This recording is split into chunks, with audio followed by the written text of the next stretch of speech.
Regain Your Balance, a complete program for beginners.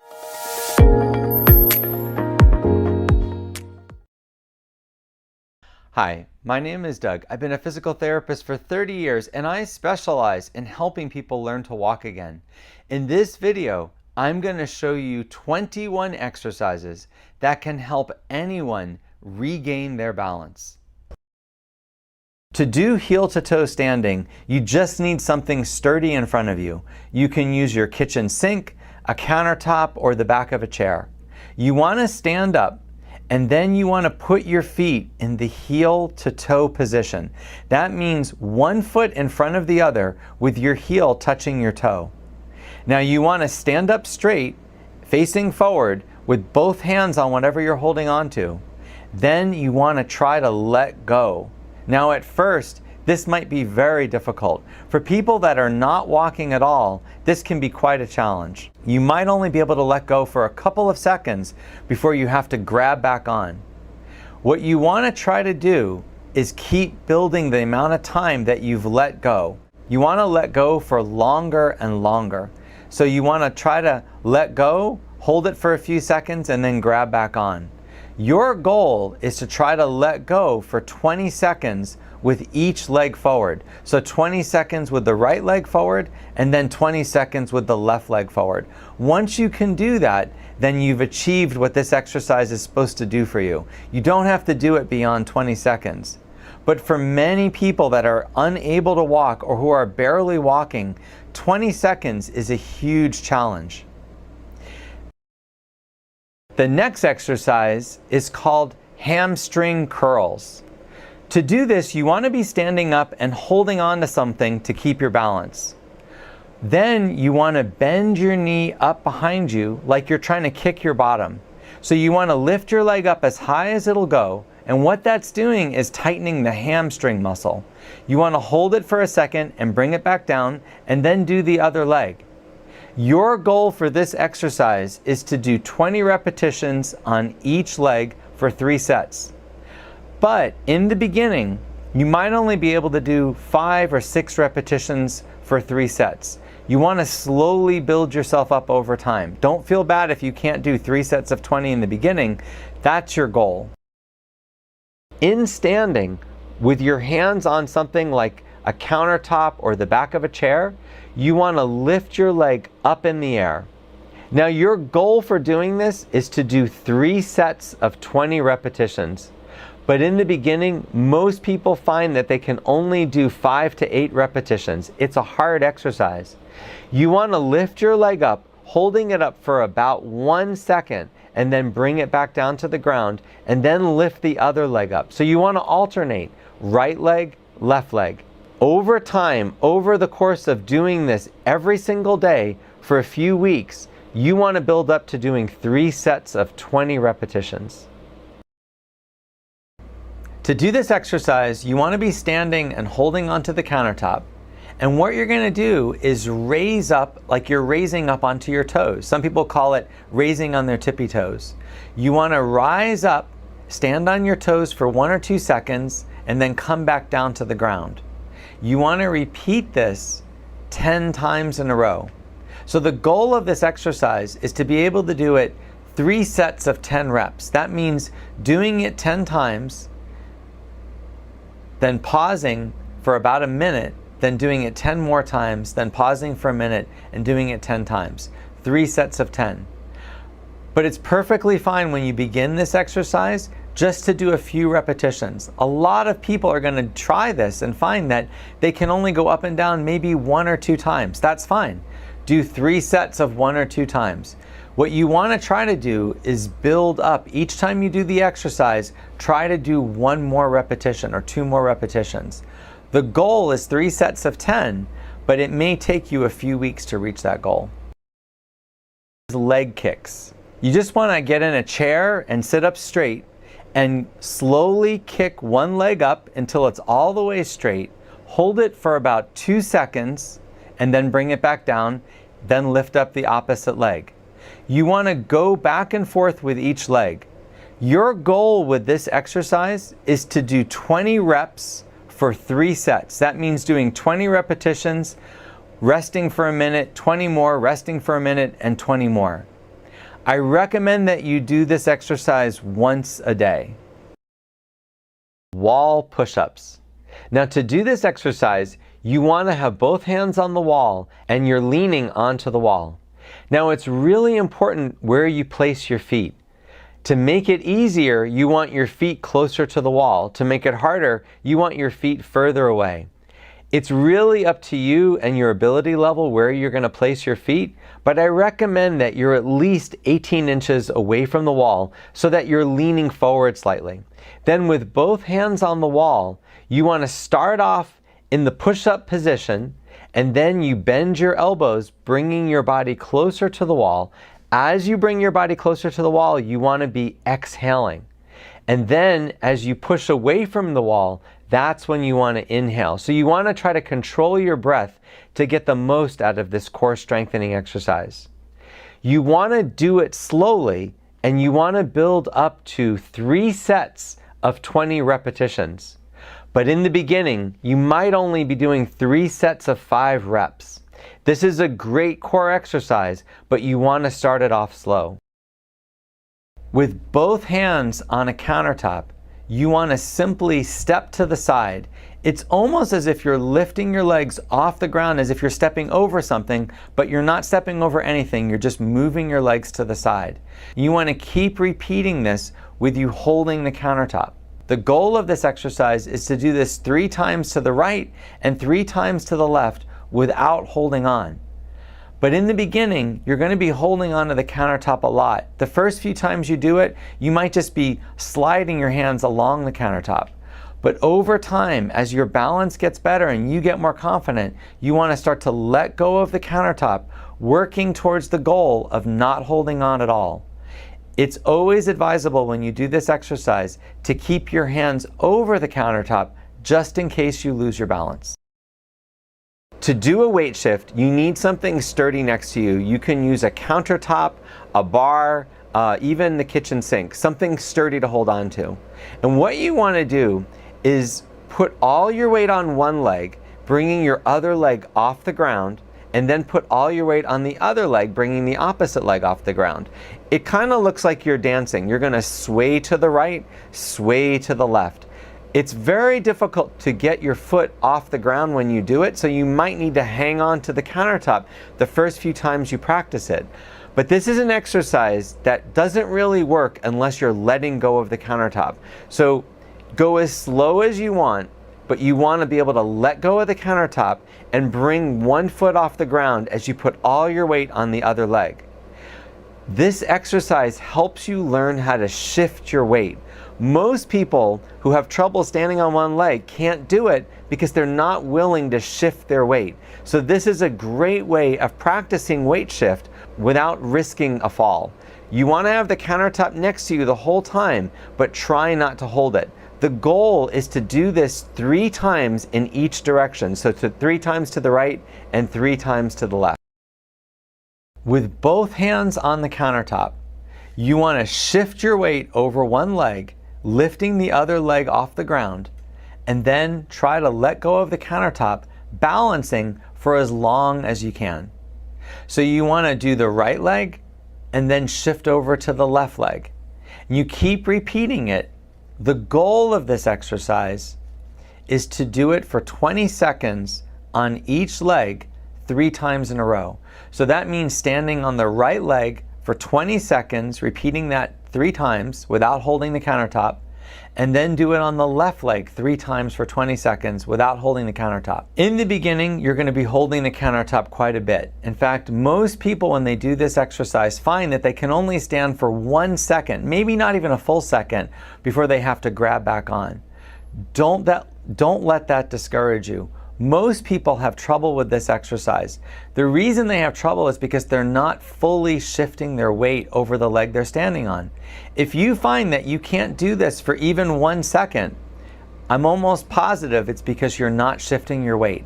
So what you want to do is grab the countertop with both hands and fully shift your weight over one leg. You should feel balanced when you do this. When you fully shift, you're going to get to a place where you feel that it's a little bit easier to stand there. that's when you want to let go of the countertop and try to maintain that position. To do pillow squats, you need a sturdy and safe chair. If it has armrests, that makes it even easier, but it doesn't have to. You also need 1 or 2 pillows. If you find that you're very weak and standing up from a chair is extremely difficult for you without holding onto the chair, I suggest starting with 2 pillows. The way you want to do the exercise is without holding on, try to stand up and sit back down on the pillows. You don't want to do this too quickly, and you don't want to bounce when you come down. So you want to stand up and then sit down gently on the pillows. The goal of this exercise is to do 3 sets of 10 repetitions, resting about 1 minute between each set. A lot of people are not going to be able to do this exercise without pushing with their hands, and that's fine. In the beginning, it's fine if you have to push your hands on the seat of the chair or on the armrest to help yourself stand up. What's important is that over time, you use your hands less and less. Over time, the goal is to do this without holding on at all. You can even cross your hands over your chest to keep you from using your hands on the armrests. What's really important is trying to do this for 3 sets of 10 repetitions. To do heel to toe walking, you want to have 1 hand on a countertop. Then you're going to walk heel to toe, which means walk so that the heel of the foot that's forward touches the toe of the foot that's behind. So it looks like you're walking on a tightrope. Now, some people find that it's easier to have a tape line or some kind of mark on the ground to walk along to help them walk heel to toe, but you don't have to have that. You can simply walk with your heel of the forward foot touching the toe of the backward foot.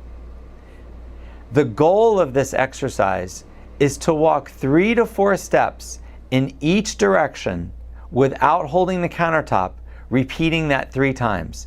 So walking heel to toe in one direction, 3 steps, turn around the other direction, repeating that process 3 times without holding the countertop. Now in the beginning, you're probably going to be holding the countertop the entire time, and that's fine. That's how we regain our balance. We challenge ourselves. What you want to do is, after you get some confidence, is start to let go of the countertop occasionally. Then try to let go of the countertop more and more. Maybe as you take each step, try to let go and only grab on if you lose your balance. You need to struggle to do this without holding the countertop at all, but you have to progress to that. So it's perfectly fine if you touch the countertop in the beginning, but the more you practice it, the more you should be letting go. With 1 hand on the countertop, you're simply going to walk backwards. This just means walking like you normally do forward, 1 foot in front of the other, but you're only going to be moving backwards. You should only go 2 to 3 steps because you don't want to get away from your countertop.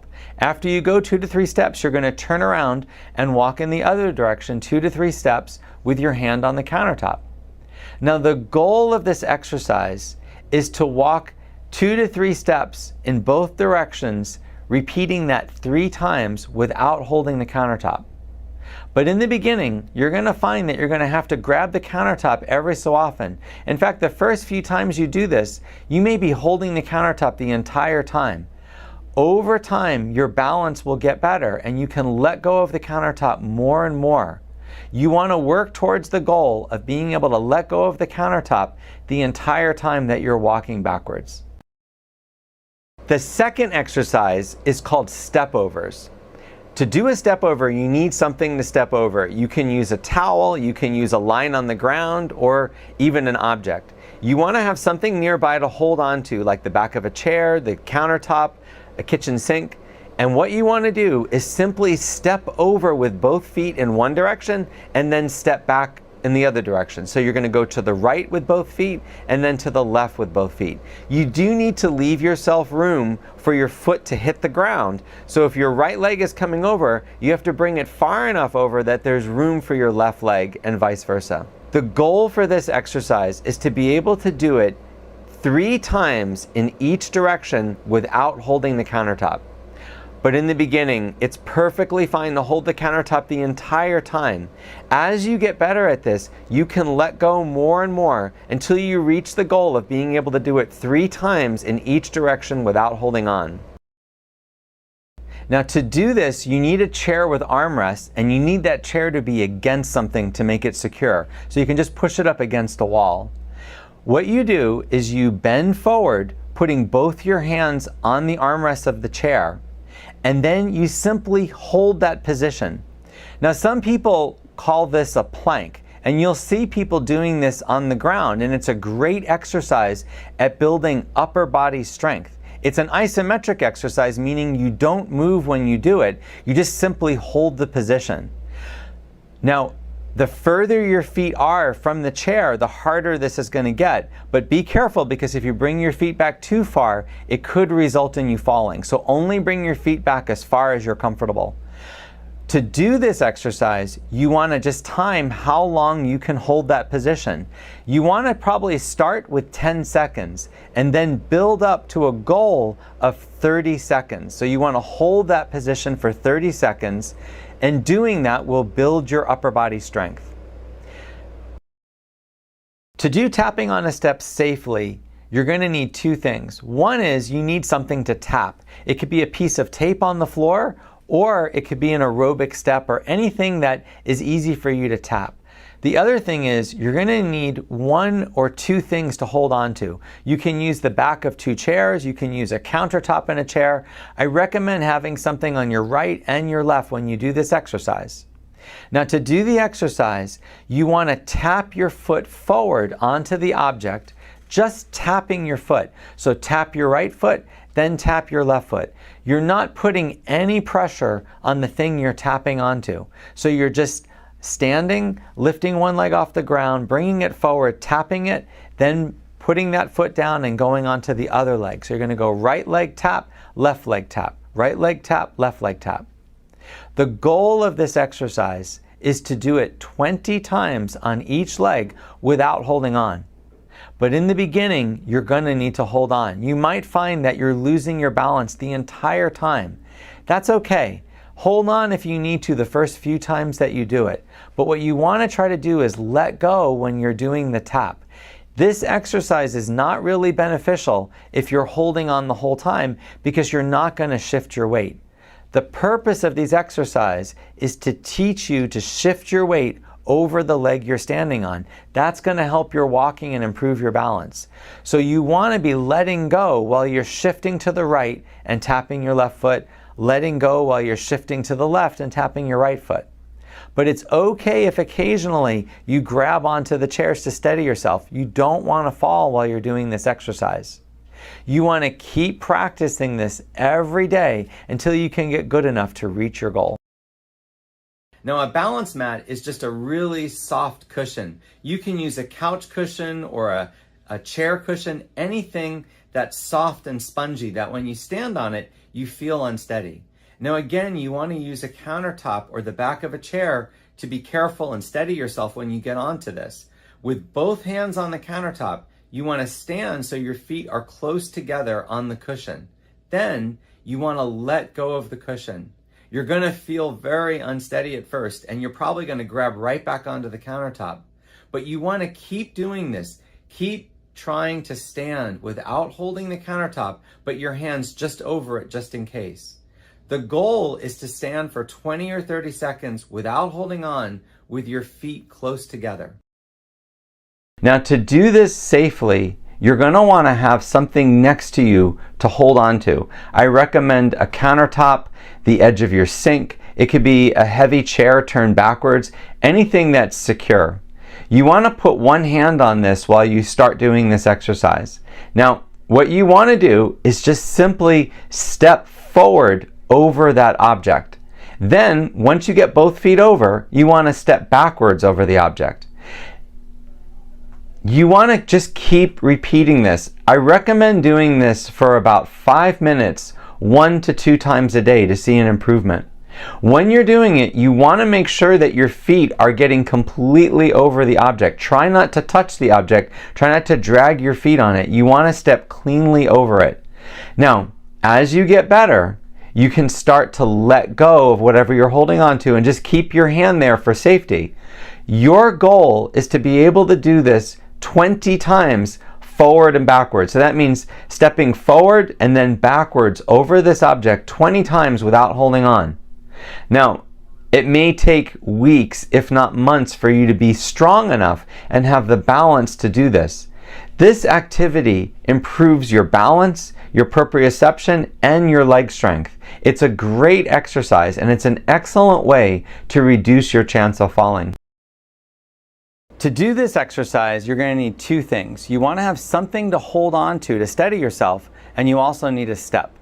I use an aerobic step that I purchased from the store, but you can use anything that's sturdy. You can use a single block of wood that's about 3 inches tall, a piece of concrete. You can even use a stair inside your house as long as it's not too tall.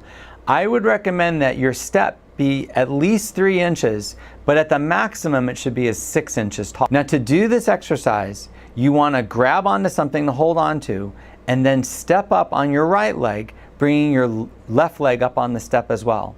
Then you want to step backwards with the right leg till you're back on the ground. You want to repeat that 10 times on each leg. The goal of this exercise is to step onto the right leg 10 times and then to the left leg 10 times without holding the rail. But in the beginning, you're definitely going to be holding the rail, and you might not even be doing 10 steps. It's perfectly okay just to do 1 or 2 steps in the beginning if it's really fatiguing.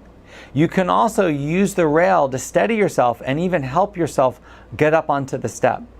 This is a great exercise that will improve your strength and your balance, so don't feel bad if you have to hold on for the first few times that you do the exercise. What's important is that you work towards letting go completely. What we want is for you to be able to walk up on top of a step without holding anything. Just have your hand nearby the rail just in case you lose your balance. Leg lift chair plank. Now, to do this, you can either use the armrest of a chair or you can use the back of a couch or the back of a heavy chair. You want to have both hands on the back of the chair. You're again in this push-up position with your feet out behind you. And what you're going to do is you're going to alternate leg lift as you're in this position. So you're going to lift one leg up. As you do, you're going to exhale and try to hold your leg up for 5 seconds. Then you put that leg down and then you lift the other leg up, holding it up for 5 seconds. Your goal is to build up to 3 sets of 20 repetitions, holding it for 5 seconds each rep on each leg. Now, to do this exercise, you're going to need 2 things. One is a step, and the other is something to hold on to that's sturdy. I'm using an aerobic step and a countertop. But if you want, you can use a stair in your home as long as there's a rail next to the stairs for you to grab onto. What you want to do is stand on the step facing down. Then you want to step forward with one leg, putting your foot on the ground, and then bring the other leg onto the ground. So you're stepping down onto the right leg first, then backward step back up onto the step with the same leg. So step down with the right, and then step backwards up on the right. Your goal with this exercise is to repeat it 10 times on each leg. So 10 times you're going to step down on the right leg and back up, and then 10 times on the left leg, down and up. You want to do this as a goal without holding on. But in the beginning, this is a difficult exercise. It's especially hard to step backwards up onto a step. It takes a lot of strength. So it's fine to grab onto the rail when you practice it. It's also important, if you're struggling, to use the lowest step possible. For some people, 3 inches is the most they can step up without having too much trouble or without having to grab onto the rail.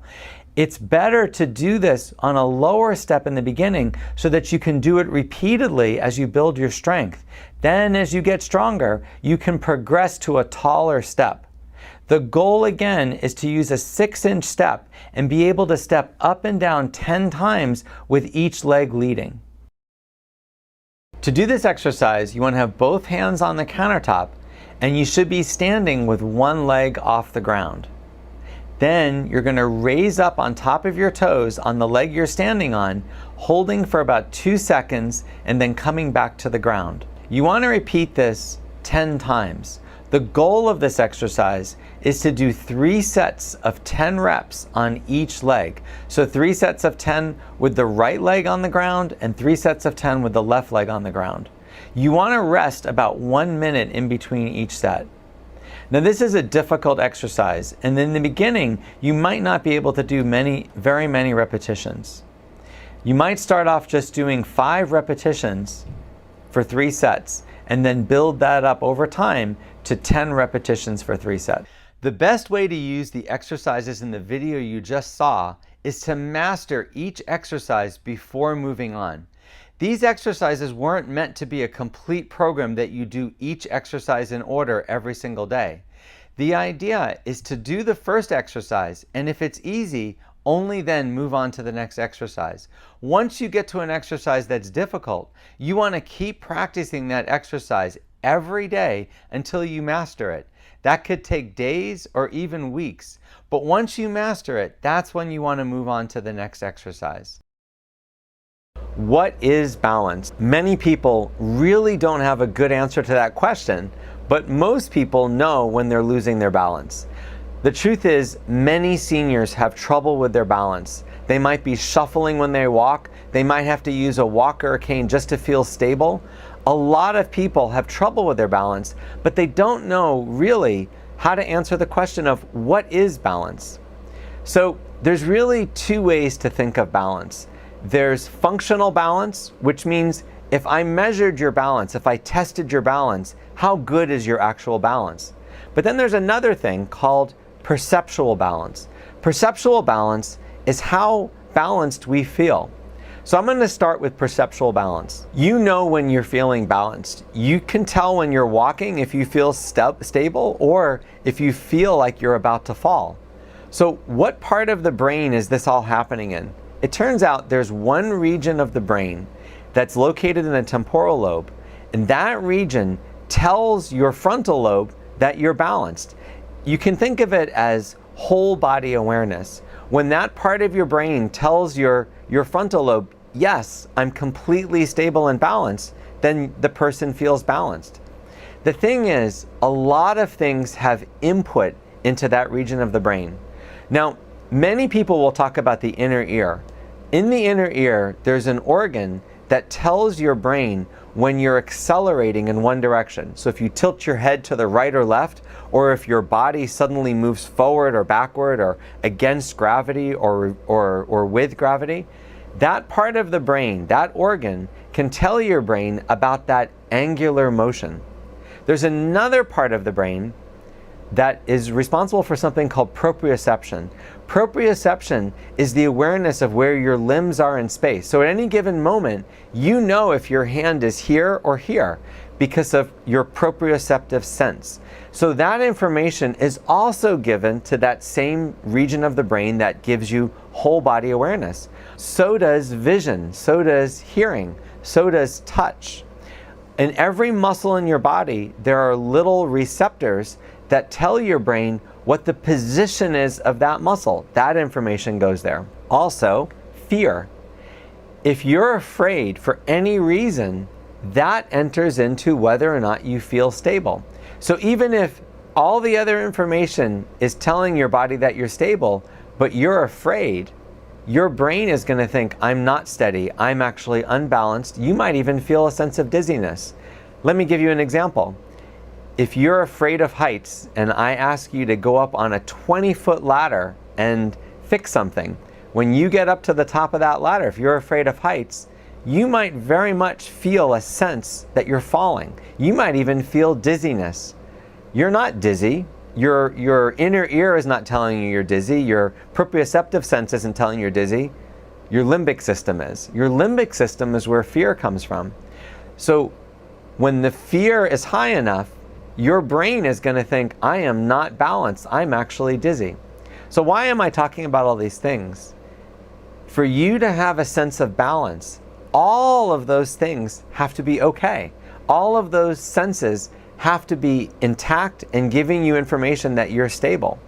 So when you don't feel stable, it could be any of those systems that's giving you the wrong information. It could be that your inner ear isn't working right, or your proprioceptive sense isn't up to par. It could even be that maybe you just don't know how to walk on whatever you're trying to walk on, and so you feel unsteady. It could be fear. All of those things come together to give you that perceptual sense of balance. Now let's talk about functional balance. When I ask someone in my clinic to stand on one leg, I'm measuring their functional balance. They might not feel dizzy when they come in, but if I ask them to stand on one leg and they feel dizzy, that's them perceiving that they're dizzy. But if I don't see them lose their balance when they stand on one leg, then I'm going to say, well, functionally, they can stand on one leg. I might ask them to walk heel to toe on something. Again, I'm watching if they lose their balance when they do these things. I ask them to turn, I ask them to walk backwards. Those are all measures of functional balance. So when someone says they're balanced, they might be talking about their perceptual balance, how they feel, or they might be actually talking about their functional balance because they know, hey, when I try to walk on the grass, I lose my balance. Or when I try to walk backwards, I always am falling, or I feel like I'm going to fall. So it's really important to understand that those two types of balance, functional and perceptual, are really what we're talking about when the person is coming to me and saying, I'm having a balance problem. It could be either of them. It could also be both of them. How does a baby develop the skill of walking? One thing that we know from research is that humans are not born with the ability to walk. It's not something that we can simply be born separated from everybody else and learn the skill of walking on our own. Walking is something that requires parent intervention, and it requires an environment that allows the child to safely learn to walk again. One thing that we also know is that when you think about a baby, you don't take a baby to a gym and have them lift weights. You don't look at the child that's not walking and say to yourself, this child is weak, that's why they can't walk, so we're going to give them strength training. You also don't take the child and put it in a classroom and tell it, these are all the principles of walking, this is how you should have posture, this is where you should hold your arm or your foot, because that would be ridiculous. Babies don't understand that kind of instruction, and certainly a baby wouldn't be brought into an exercise class or given anything that would strengthen their arms and legs. We all are pretty much aware that a baby has enough strength to be able to stand. The question is, why isn't the baby initially able to walk? It's because the baby lacks the coordination and balance to be able to walk when they're in a standing position. So it's not a strength issue, it's a coordination, a balance, and sort of a programming issue. The child doesn't yet have the skill of walking. I have to ask, why when we look at an adult that's lost the ability to walk, do we automatically assume that they can't walk because they're not strong? I ask any new student of mine, any new employee of mine, look at someone with a stroke and tell me, why can't they walk? Why can't they get around? And the first answer they always give is strength. But when we look at the baby, we don't think that the baby isn't strong enough. We just assume that the baby lacks that skill. And I agree with that. That's the problem, is the baby doesn't have the skill yet and hasn't acquired the skill to walk. So another way to think about this problem is think about a young, fit, young adult who plays in sports, is highly functional, and has a sudden accident, a car accident, and suddenly, because of a brain injury, can't walk. It's not one that causes any kind of spinal cord injury. The muscles are just as strong as they were before, but the person can't walk because of the brain injury, because the parts of the brain that control coordination and balance and thinking are affected. So we wouldn't give that young, fit adult strength training because we know that really it's problems with his brain. And what we're hoping is that that young adult can relearn how to walk again. But when we look at an older person, a lot of times the tendency is to assume, because they're older, that the problem is strength.